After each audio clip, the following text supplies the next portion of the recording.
کہتے ہیں کہ کسی سلطنت کا ایک بادشاہ بڑا طاقتور تھا، بڑا اسے اپنی بادشاہت کا گمنڈ تھا، تکبر تھا، اپنے آپ کو بہت کچھ سمجھتا تھا۔ بادشاہ جو ٹھہرا، اس کی عظیم الشان سلطنت میں زمین سونا اگلتی تھی، زر و جواہر کے خزانوں پر اسے بڑا ناز تھا، اس کی زمین فصلیں اگاتی تھی، پیسہ ہی پیسہ تھا۔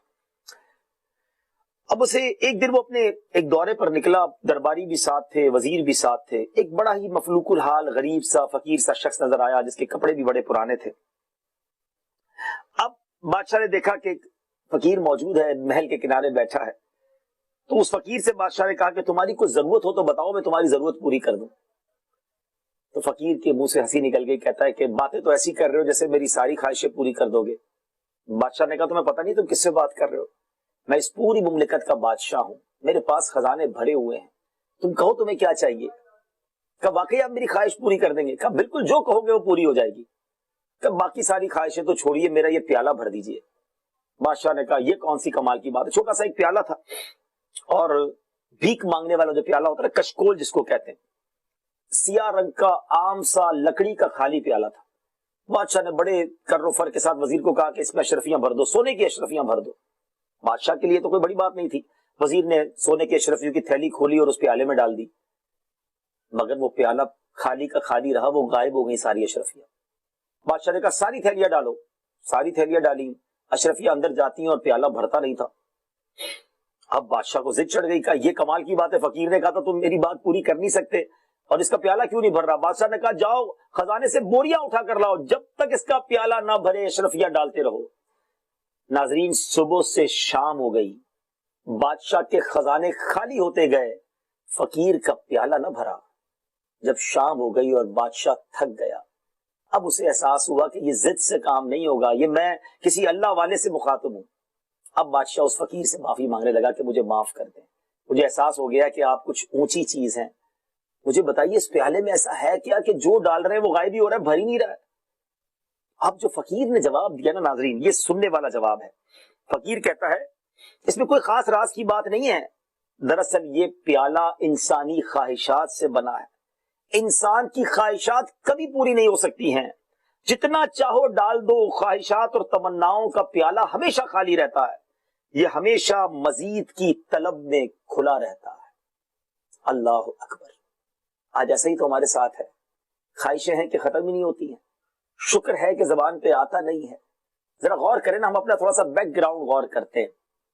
ایک بندے کے پاس سائیکل تھی، غربت کی زندگی تھی، بڑی تمنائیں کی، کیونکہ سائیکل پہ جب جاتا تھا ساتھ اسکوٹر والے بڑی تیزی سے نکل جاتے تھے، اور وہ کہتا تھا یا اللہ میں اسکوٹر پہ کب بیٹھوں گا، کتنا مزہ آتا ہے، پینڈل مارنے ہی نہیں پڑتے ہیں، ٹھنڈی ٹھنڈی ہوا کھاتے ہوئے بڑی اسپیڈ سے راستہ طے ہو جاتا ہے۔ بڑی محنت کی، اللہ نے کرم کیا، اسکوٹر آ گئی، بہت خوش، مٹائی بھی بانٹی محلے میں، سب کو ٹریٹ بھی دی۔ تھوڑے دنوں بعد جب موٹر سائیکل سردی کے دنوں میں کسی سگنل پر رکی تو برابر میں ایک چھوٹی سی کار آ کر رکی، آج کے زمانے میں سمجھیے ایف ایکس ہوگی یا الٹو ہوگی۔ اس گاڑی میں دیکھا، گاڑی میں بیٹھے ہوئے لوگوں کو دیکھا، پھر سوچنے لگا میں سردی میں موٹر سائیکل پہ جاتا ہوں، یہ کتنے خوش نصیب ہیں، شیشے بھی بند ہیں، سکون سے بیٹھے ہیں، کوئی ٹینشن نہیں ہے، میرے کپڑے پرانے ہو جاتے ہیں، میلے ہو جاتے ہیں، چہرے پہ گرد لگتی ہے، یا اللہ مجھے تو نے گاڑی نہیں دی ہے، مجھے گاڑی چاہیے۔ اب اپنی موٹر سائیکل بری لگنے لگی، انسیٹسفائی ہے، نئی خواہش، نئی تمنا، شکوے، شکایات، جناب بڑی محنت کی، پیسے جمع کیے، چھوٹی سی گاڑی لے لی، بہت خوش، گھر والوں کو بھی دعوت کھلائی، خاندان والوں کو بھی دعوت کھلائی۔ تھوڑے دنوں بعد وہ چھوٹی گاڑی کسی سگنل پہ رکی تو اب اس سے بڑی گاڑی آ کر رکی، ارے وہ تو ایئر کنڈیشن والی ہے، پاور اسٹیئرنگ ہے، کتنی چمچماتی کار ہے، میری گاڑی تو پھٹیچر، میں تو پیچھے رہ گیا، وہ آگے بڑھ گیا۔ اللہ اکبر! اب اسے اپنی گاڑی بھی بری لگنے لگی۔ ذرا غور کیجئے، کہیں ایسی زندگی تو ہم نہیں گزار رہے کہ پہلے چھوٹا گھر تھا، کرائے کا گھر تھا، اپنا لیا تو بڑا گھر دیکھ کر اپنا گھر برا لگنے لگا، اچھے کپڑے والے کو دیکھا تو ہمارے کپڑے برے لگنے لگے، مہنگی گھڑی والے کو دیکھا تو ہم غریب لگنے لگے، قیمتی لباس والے کو دیکھا تو ہم اپنی نعمتوں میں ہی شرمندہ سے رہنے لگے۔ شکر کہاں گیا؟ قناعت کہاں گئی؟ خواہشات ہیں کہ ختم ہی نہیں ہو رہی۔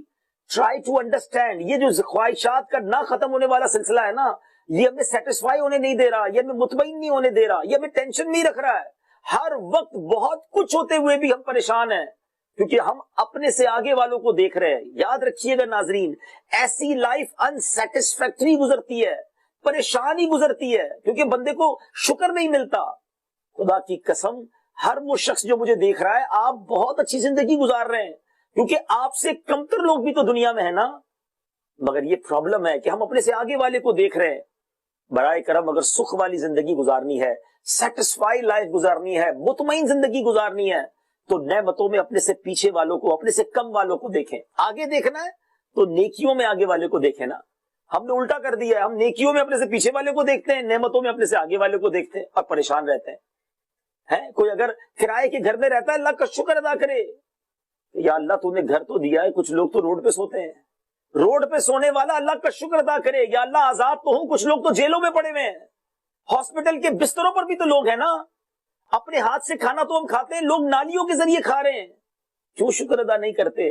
آج جس کے گھر میں ایک دن راشن نہیں پہنچا، کھانا نہیں ہے، یقیناً پریشانی ہے، مگر وہ بھی شکر ادا کرے کہ یا اللہ ایک دن کھانا نہیں کھلایا، کل انشاءاللہ تو عطا فرما دے گا، لیکن میں اس کرونا وائرس میں تو مبتلا نہیں ہوں، کینسر کا مرض تو نہیں ہے، گردے فیل تو نہیں ہے۔